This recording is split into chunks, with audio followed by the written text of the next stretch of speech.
And welcome to another episode of Gray Matter with Michael Krasny.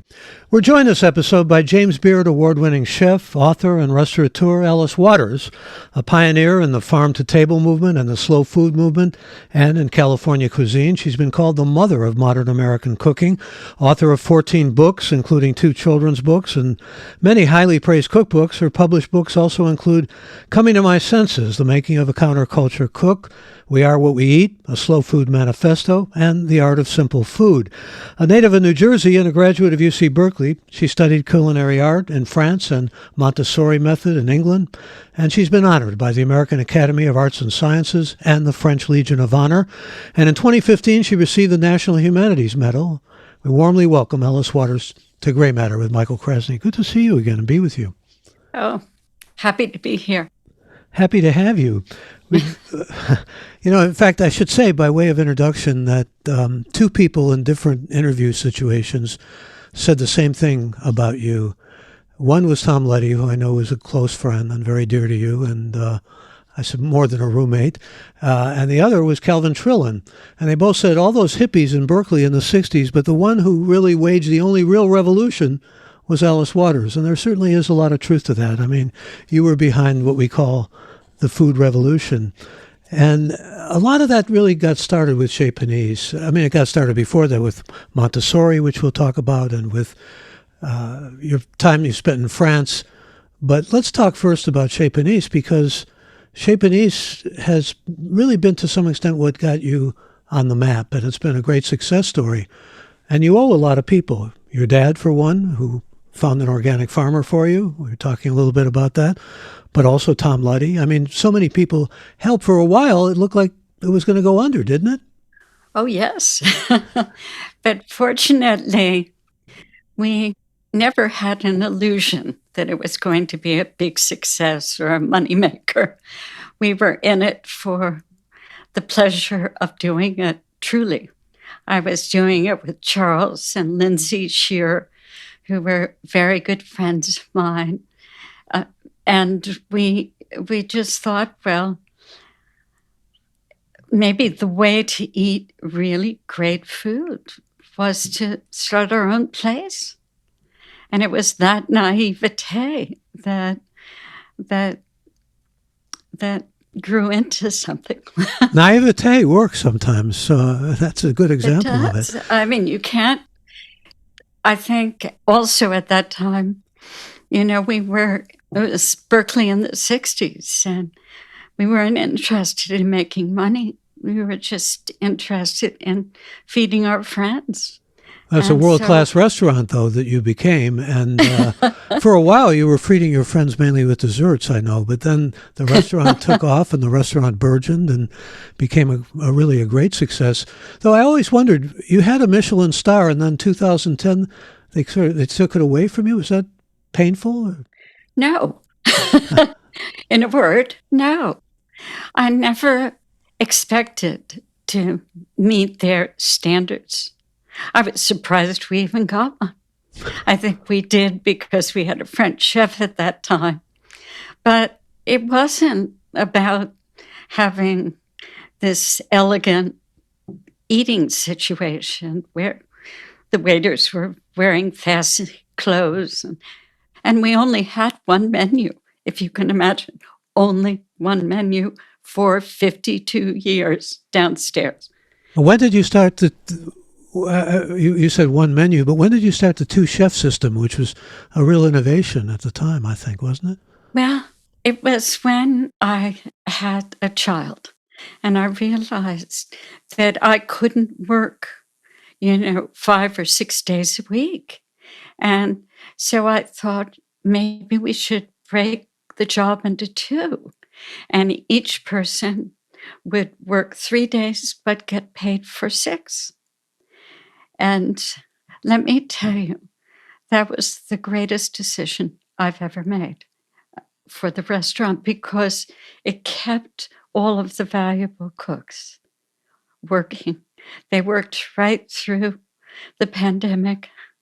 They have been best friends, and it's really beautiful to experience that kind of collaboration, which can't happen when you're working so hard. You don't have a day off. You don't go out to dinner any other places. You can't really look through your cookbooks because you don't have time. And especially if you have children. And your daughter has really become kind of a major force herself. She has, indeed. Fanny, she's in Los Angeles now, is that right? Yes. And you have another restaurant in Los Angeles now, I believe, don't you? Yes, I do. But I started it because it was part of my mission. Well, let's talk about that mission. But before we do, we're already getting people who have questions for you, and I want to Yes. go to them. Here's Chris from Tempe, Arizona, who says, I'm a recently widowed non-cook, eager to become more kitchen engaged for myself and my adult daughter and two 20-something grandchildren. Tips on baby steps for year one, please. Baby steps for learning how to cook. I think that's what he wants to know, yeah. He says he's a Well- non-cook and widowed. Start with very, very simple things. I think knowing how to make a vinaigrette for a salad is unbelievably useful, because it's not just for a salad. It could be for a chicken. It could be for so many things. And then maybe learn how to make an aioli, especially right now, because the garlic is just been picked in California, and it's just sweet and wonderful. And both are very, very easy things to do. Well, in your master class, you say if something's in season and ripe, just slice it, taste it, and serve it. And your emphasis is on delicious ingredients. Plus, I saw a video of you with Julia Child, and I want to talk with you about her because she said something to me once in an interview that stayed in my consciousness, to describe it. But you were just putting together a fennel. It was you couldn't call it fast food anymore. That wouldn't work. But swift food. How about that? A fennel salad, mushrooms on the bottom, cheese on top, salt and pepper, olive oil, and she's squeezing a lemon, and there's Parmesan. You got a great salad. True. But she was so great to be with, because I knew she thought at the same time, this is foolishly simple. But she said to me things like, Alice, would you show me how you pit an olive? And, that kind of, making me feel like I was really doing something important. Well, there's a tenderness about her that, I think. The best. She really, I think, opened the door for Chez Panisse to happen. I don't know whether we could have been really successful without her. She really taught us all how to pay attention to French food and to understand the beauty of eating together, all of that. And she came to Chez Panisse in the first year, and she brought important people. Well, what stayed in my consciousness was an interview I did at the Mark Hopkins with her and Jacques Pepin a number of years ago. And they were talking about steak, and she was pretty dramatic in her insistence upon how wonderful it is to eat a good steak. This doesn't necessarily align with what we're told about healthy food, though, does it? Yes, it does. Really, it does. As long as that steak comes from animals that have been grazing on regenerative organic land. And if you're not eating I like a steak every once in a while. Not a big one, but a small one. And there's nothing right now really wrong with eating meat, as long as you are very sure about where it came from. And the meat companies are being very deceptive about packaging so that you can't understand exactly. So you have to go to that farmer's market to get it, or you have to know that it's an organic, natural foods place.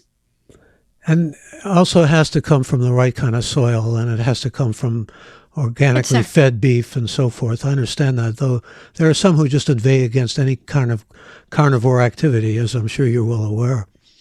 Well, because of climate, of course. But as many people I know understand that we have to re-fertilize the soil. We have to bring the carbon down into the ground where it belongs. And there's so many deserts around the world. And it would really help to have animals grazing on the deserts. It's a splendid idea, actually.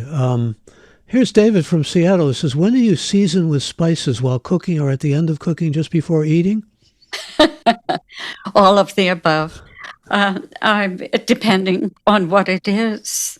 You know, I salt meat before it's being cooked, and maybe it leans a little bit more when it is cooking. And then you salt to taste at the table. But if you've got tasty meat, don't need any salt. What is your most personal pride dish? I was, for example, quite aware of the fact that you invented the goat cheese salad, and at one point you said, "Boy, if you burn corn soup, just call it grilled corn soup." That's an Alice Waters original too. But is there a particular dish that you have become, in your own mind, especially identified with? Salad in all of its glory. I'm not just talking about a green salad. I'm talking about a chicory salad in the winter with all the beautiful colors of chicory, spotted, yellow leaves, beautiful lime green, maroon. I mean, and just think of the colors of carrots we have now. So you can just shave some carrots on the top of the salad, and it's a whole different dish every day. The beauty of how It's food about looks is so beauty, important to you, isn't it? The beauty and the really senses. important. Yeah. And Really, really important. I think we're not out in nature. We're inside looking at our screens. Kids used to play outside always. We'd always run out to see what the sunset was going to look like. I knew all the trees in New Jersey because my parents were gardeners. do you despair of that loss to the senses? That goes right back to your Montessori training. I mean, how little Yeah. now we are immersed from how we were. Well, it's very interesting how important Montessori is right now because she did her work back in the 1880s as the first woman doctor in Italy. And she wanted to know why children who lived in poverty and hunger could not learn like other children. And she discovered that our senses are our pathways into our minds. And when you're sensorially deprived, the information isn't coming in. And children who are, living in that place of poverty aren't looking at beautiful things. They aren't listening to music. They aren't smelling, tasting, touching. All of those senses have been kind of closed down. And it feels like you're a little bit in jail because you're not experiencing the world. Well, to this day, I think she's associated a lot with that, but also with books on top of the head. Right? I don't know about books on top of the head, but Walking straight with books on top of the head, yeah. There are many books. I could see Alice now as we're talking, and she talks about books as being friends. Cookbooks on top of your head. Yeah, well, cookbooks on top of your head would make you even more, perhaps, aware of the senses. There's a listener from Lexington, South Carolina, named Ross, who says, "Tell me about Edna Lewis." Oh, she was a mentor of mine, very important person. I met her with Marion Cunningham and Julia Child. and Scott Peacock, all friends of mine. And she ultimately came to the 40th birthday of Chez Panisse. But she always had a garden. And when she was invited one time to a big food festival, she said she was making a dish with cream. And she asked if she could bring her cow so she could milk the cow and have fresh cream. Unfortunately, she wasn't allowed to do that. But she taught me so much about biodiversity of the South, of the East Coast, where she lived. And I found her just so eager to educate her friends, to write these beautiful, sensual books. You felt like you were eating the dish as she was describing it. Sounds like you're almost describing MFK Fisher's writing, as I remember it. Exactly. It's in that spirit, like MFK. And what about, as far as mentor, Celia Chang? Oh, one of the best. She died at 101. And with her ability to remember every wine, every dish she had when she ate out, right to the end. She was somebody who kind of saw herself as my big sister. So when she heard I was trying to build a cafe on the second floor of Chez Panisse, she said, I want to get you just the right architect. I want it to be beautiful like the rest of the restaurant. So she did find the architect to design our cafe. But she always gave me, every time she came for dinner, one of the few people who gave me really good feedback. And Even wasn't there, she would write me a note. Alex wants to know what your easy vinaigrette go-to recipe might be. Okay, this is very important to find good olive oil and good vinegar. For me, of course, it means organic. And I have to tell you that we do olive oil tastings every year at Chez Panisse, blind tastings, olive oil and vinegar. And this last year was the first year that California olive oil came in as better than or as good as the Italian and the Spanish and the French olive oils. So we get Seca Hills oil, but it's a matter of taste. It's really olive oil. Some people like it a little sharper. Some people like it very smooth. And I think you have to try them and see what you like. And vinegar, I feel the same way about it. You want to make sure that it's coming from organic sources. And I love red wine vinegar. But what I do is I have a mortar and a pestle, a little small one. And I put a clove of garlic in there, a little bit of salt, and I grind it all together. And when it almost disappears at the bottom of the bowl. And then I pour vinegar in there, and I just let it sit until I'm ready to serve the salad to the guests for dinner. And then I add the olive oil, stirring with a little whisk until it sort of comes together. But I'm tasting all the time. I'm sticking my finger in there and saying, more vinegar, more olive oil, and I might stick a little bit of leaf of lettuce in there.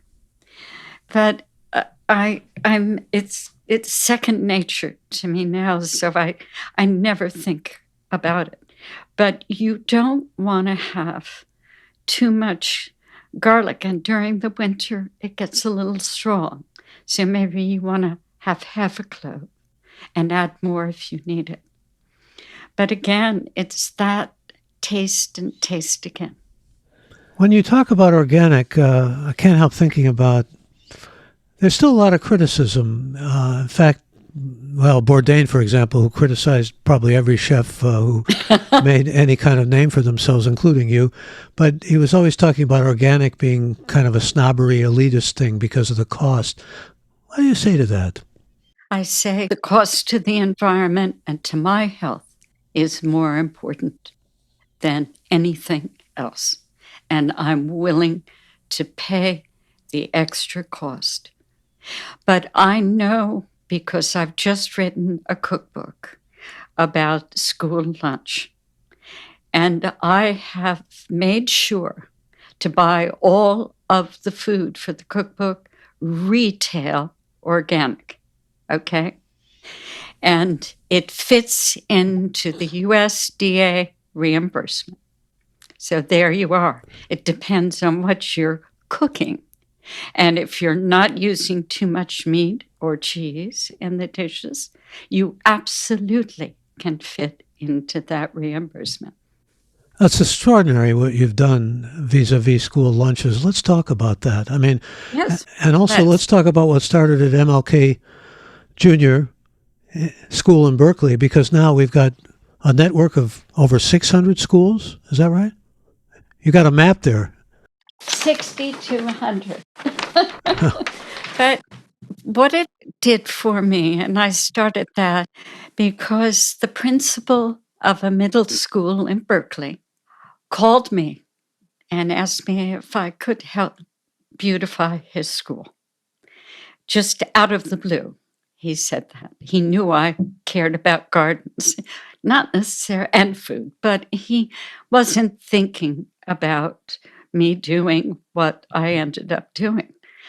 I just took one look at this big school, 1,000 kids, teenagers, speaking 22 different languages at home. And I just said, oh my goodness, you have this huge piece of land that the school was built on in 1921. And there's a vacant lot over there, it's filled with garbage. I see that as the garden. And then I saw one of those portable buildings next to it, and I said, oh, it would make a nice kitchen classroom. And then I said, I see a cafeteria down there so that we can seat all of the students and they could eat together. And he said, thanks very much, Alice. I'll give you a call. And I was completely surprised that he did. And I said, Neil, it's all the way or nothing. And he said, just do it however you want. And so I hired 2 beautiful people to take care of the garden and the kitchen classroom. And they weren't certified teachers. They just loved children and knew about gardening and knew about cooking. And they figured out how to teach all of the academic subjects to the standards, the academic standards imposed by the school system through in the kitchen and in the garden. So you might have a geography class in the kitchen and you're studying the Middle East and you're making pita bread and you're making hummus and you're making wilted greens. And when you are empowered to cook that together, it's amazing what happens. And you're learning, you're tasting the Middle East. You're tasting it, you're smelling it, and you never forget. When you're talking about the Middle East and education, I'm thinking about your education too. I mean, in Turkey, for example, getting exposed to all this hospitality by the Turks had a big effect on you. In France, just seeing strawberries, wild strawberries being sold in the marketplace. I'm not talking about Ingmar Bergman's wild strawberries here, but I mean, these are the kinds of things that were very formative for you. Almost Yes. hesitate to use the word, but seminal. And now you have all of this for these children learning and learning basic subjects too. And then the garden project makes me think of what you did with prisons, with jails. Yeah. I've got another question for you, actually, but I want to catch up with you on lots of stuff. Okay. This is a question that comes from Santa Rosa, from Reed. The owners of Single Thread, Michelin-starred in Healdsburg, just bought 2 properties to develop. A petition has been filed to ask them to meet needs of middle-class residents. Alice's thoughts. I think it's amazing what they're doing with their gardening, their dedication to organic, regenerative agriculture, the way that they are caring about the climate and our health, and at the same time making these inventive dishes. Now, mind you, I couldn't afford to eat there all the time, but I think they are absolutely, seriously inventing what can be made from the biodiversity of the land up there in the Napa Valley. And it's so, I don't know, it's inspiring to me. Just the way the cooking around the world and going to other countries, eating both food in fancy places and not fancy places. It gives you ideas. Well, you've certainly had no dearth of those. What about regenerative agriculture, though? I mean, you're doing something with UC Davis, with a partnership, moving in all kinds of directions with the foundation. Let's kind of sketch this out for people who may not be familiar with it. It's exciting stuff. It is. UC Davis asked me if I would do an institute for edible education and regenerative agriculture. And I said, I would love to. It's at the Aggie Square campus in Sacramento. And they thought that it could, and I believe it could be a real teaching place for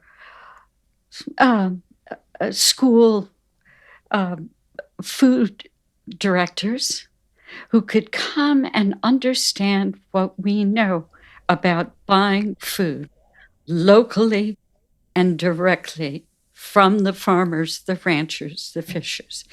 I don't want any middleman taking the money because the farmers cannot afford to have their food bought at a wholesale price. They need the real cost. And I learned this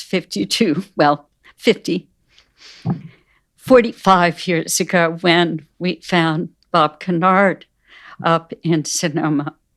And we said, we'd like to buy the food directly from you, give you the money. Actually, your dad found him, didn't he? Yes, actually, my dad found him. And he didn't know what regenerative ag was. And he went to Bob's farm and he said, where are the vegetables? What's happening here? And Bob went out into the field with my father, pulled away these weeds, pulled up a carrot, and he said, my carrot is more nutritious than anybody else's. I think he said 25%. And my father sort of laughed. But in fact, they are 25% more nutritious. And it's because he's allowing the soil to be all that it can be in giving the carrot its nutrition. That's what regenerative ag is about. It's about allowing all the little bugs and worms and plants to give the nutrition and to pull down the carbon. I wonder if this started the rumor that went around on social media.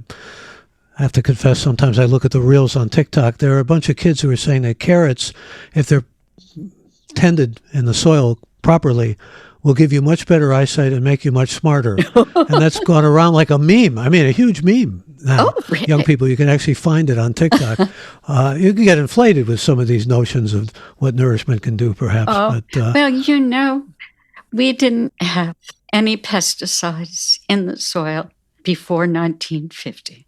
Thank you, Rachel Carson.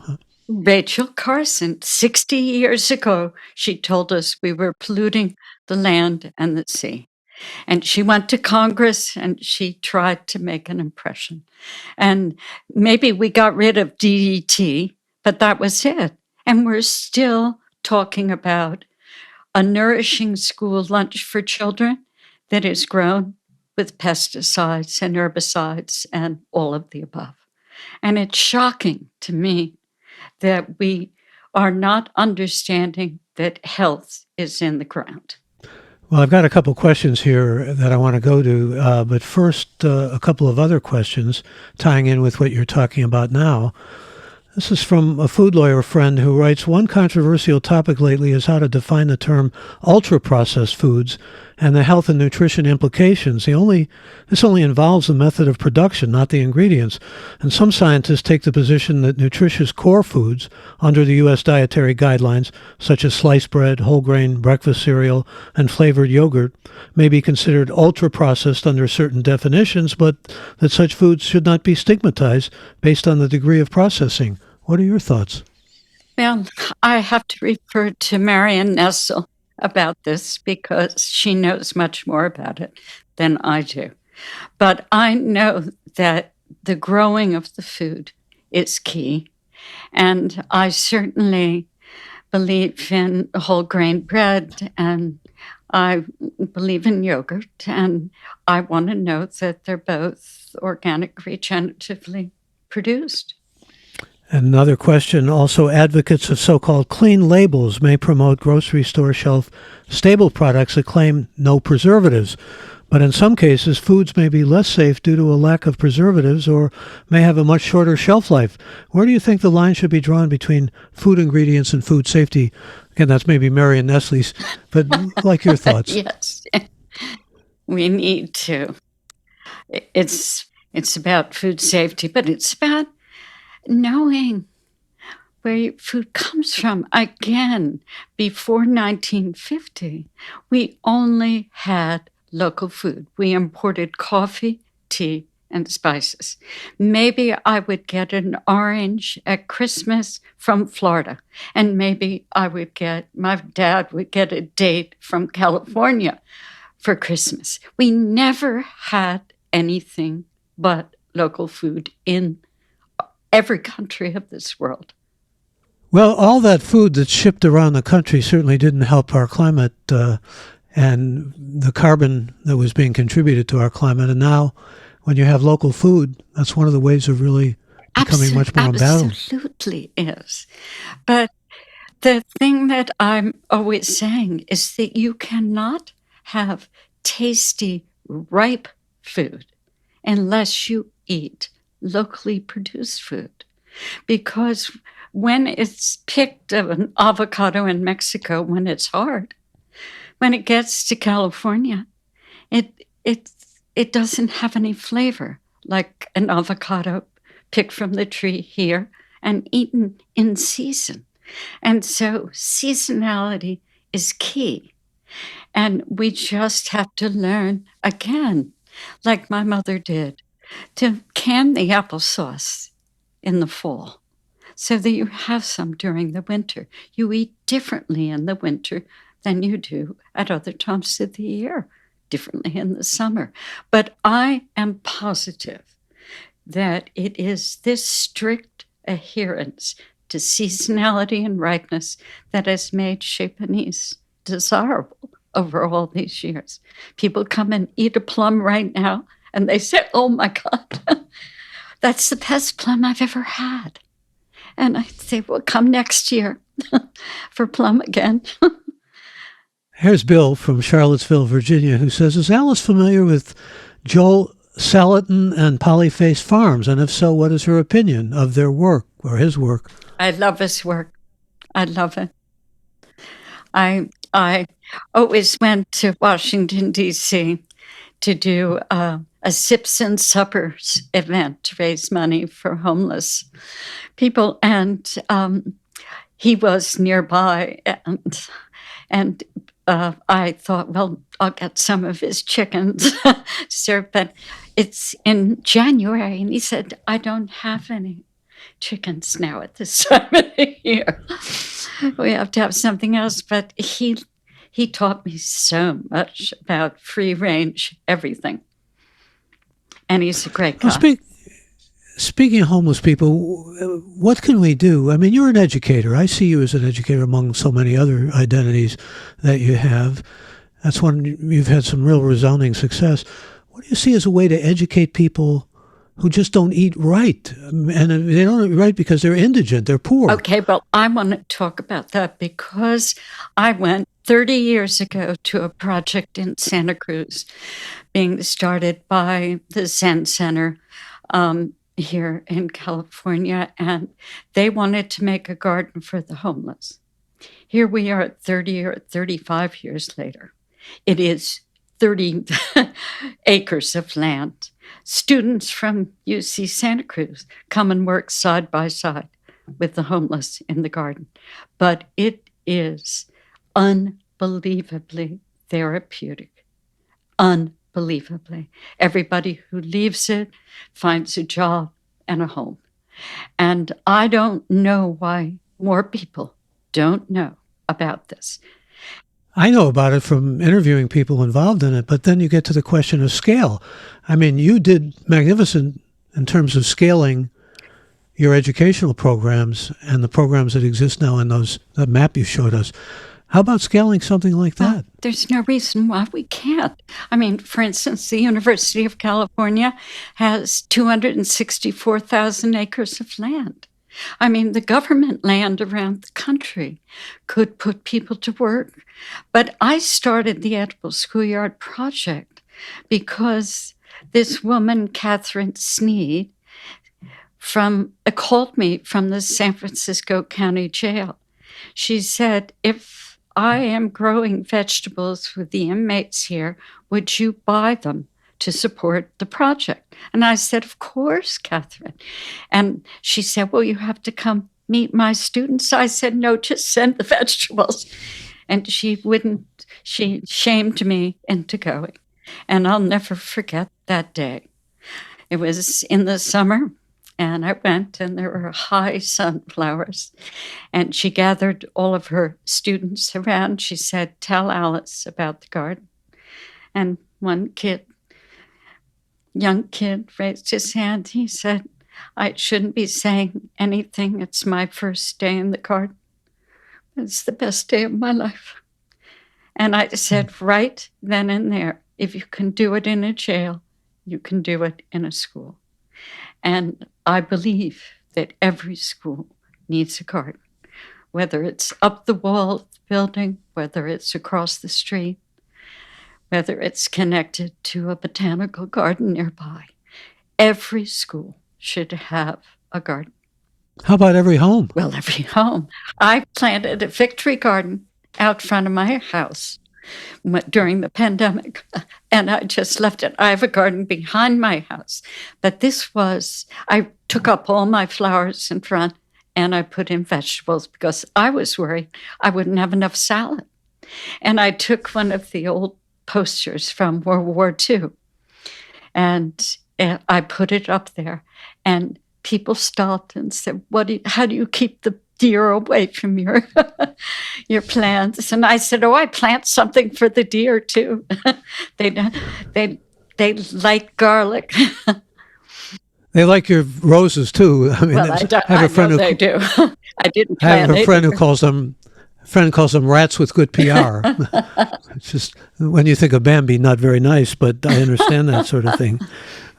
What do you think about food from cells? There's a lot of talk about getting us away from eating animals and so forth. I just feel like we're part of nature, and we need to eat the food that is grown in the soil. It is what is good for our health. I can't imagine chemically making something that tastes like food in a lab. I can't, and I won't. And yet there are people who say they can't tell the difference. It's that close. Well, it may taste the same.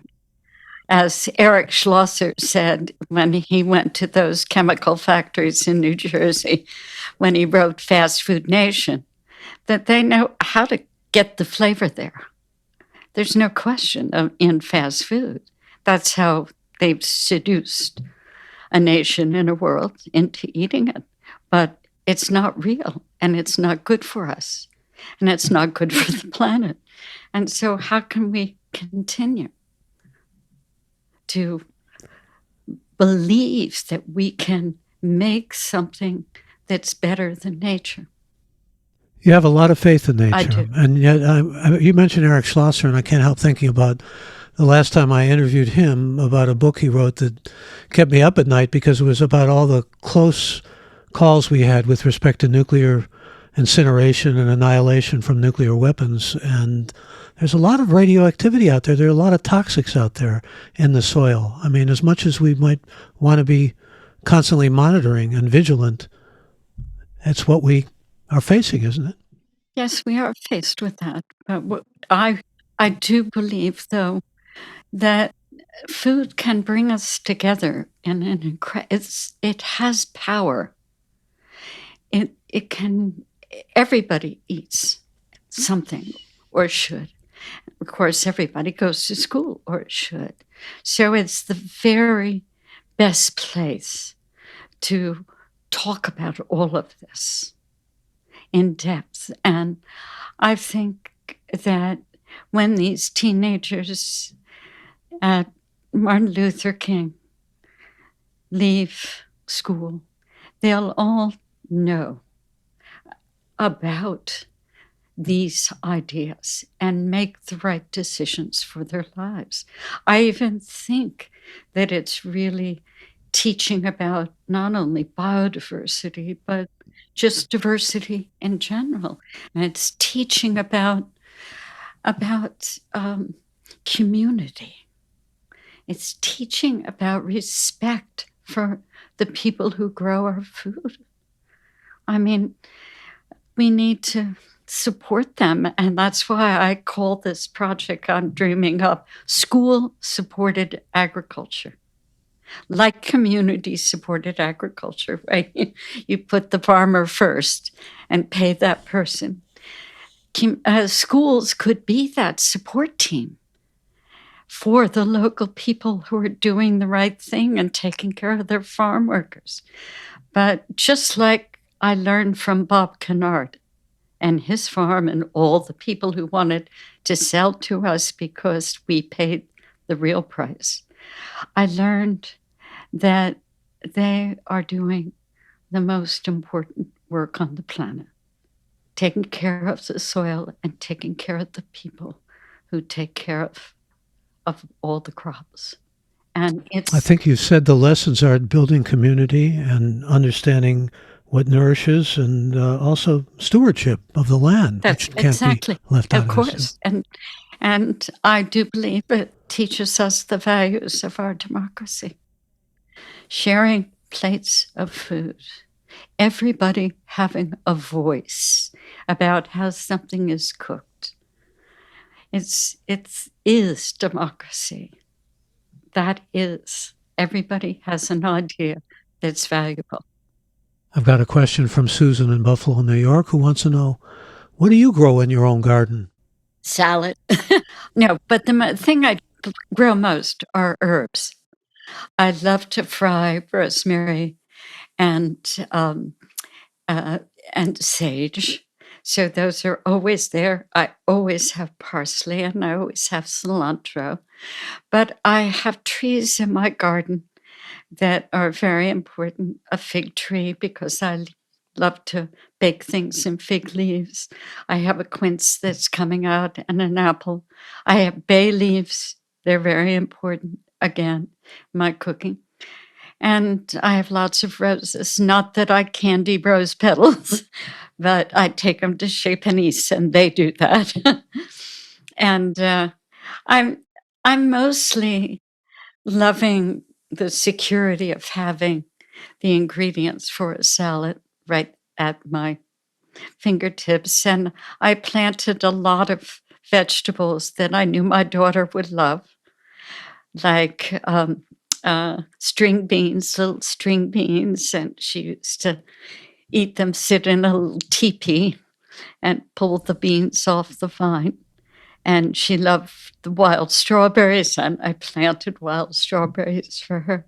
But she loved the smell of mint and verbena, and those are very important in my garden too. Mike from Brooklyn says, do you see a future where medicine, not just food, is got primarily sourced from your garden or farm? I dream about that. Yes, I believe in that. And I think, in a way, the Chinese and the Asian cultures could really help us. Because Cecilia Chang took me to China back in 1983 when we were the only plane landing in Beijing, if you can imagine. And she said, I'm so glad we're here in the spring because it's a moment for red and green amaranth, and we need to eat lots of that for our health. And so she managed to find it somehow and get us eat it while we were in China. Well, there are many who certainly speak about food as being medicine. Yes. I mean, food not only for But she, our future and for survival, but as a medicinal way Exactly. of dealing with our immune system. everything. That's exactly what Cecilia knew. And I wished that I had really documented everything she knew about it. I'd love to have a conference at UC Berkeley where we invite people to educate us from China about food. Got to get along better with China Well, now that these could days. I think. help. You know, we It would could help. Yeah, I would thank think them so. for what they can give us about food and about agriculture. And Chris from Arizona says, it sounds like Chez Panisse's secret mission is to open the fullness of human senses to inspire enlightened, wholesome human behavior. Does this ring a bell? Well, it touches my heart for him to say that because I hope that that's what people feel when they come, that they're part of a family, part of a community. I hope that I've felt that from the free speech movement in Berkeley in the 60s. I felt a camaraderie that we all had together. And Mario Savio taught me many, many things, but he loved the way that everybody had different points of view and wanted to hear them. And he really understood what education is for. It's not for getting a major and sticking on that your whole time. It's for learning about the world and learning about music and art. And it's what makes your life rich, or has made mine. And I'm so grateful to people like Tom Luddy, like David Goins, who brought his beautiful art posters into Chez Panisse. But many people have been part of the restaurant over the years because of the University of California and the people that they brought. Even the Dalai Lama came. As you mentioned Mario Savio and your roots in the free speech movement and all, I have to ask, because you are a visionary in so many ways, and you're now a grandmother as well. How hopeful are you, optimistic or sanguine about the future, especially that's going to be inherited by your grandchild? Well, I'm frightened about the future, and especially with the UN prediction of 2030. So it means that if we don't take action now, we're not going to be able to address climate. And I think that we need a global effort, and the place to make change is for children in schools. And food is, as I said, and I keep saying, it's the way to address climate and health and beauty. And it will, especially the local part, that is our future. We have to think of how we can live in communities and support each other. We could do much better in this country, and thanks to people like you, we are doing better. But when you think at the global scale, it sort of dwarfs the mind. Well, doesn't it? It does, and it doesn't. I'm going to Japan. Of course, they've always been very advanced in terms of food and agriculture, but I'm going on book tour in a couple of weeks, and I'm just they're doing remarkable things, and I'm going to take a lot of notes while I'm there.